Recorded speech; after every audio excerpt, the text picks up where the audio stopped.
this is we're going to call this knockdown.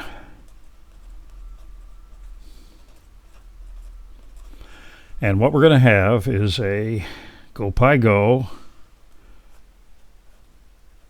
pointing to the right, say, and maybe 2 feet ahead we're going to have a pin, bowling pin. And we're going to put a variable, and we're going to call it knockdown. And if it's true, we will knock the pin down,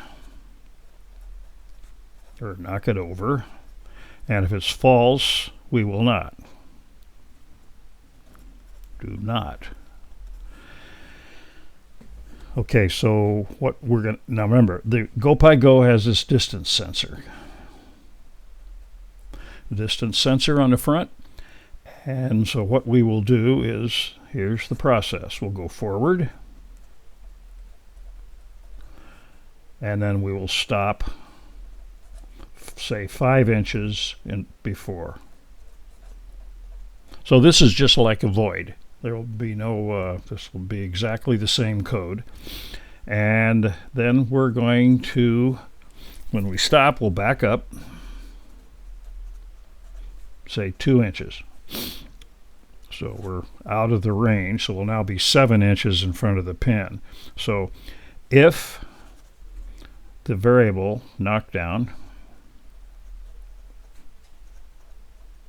is true, then what we will do is we will go forward,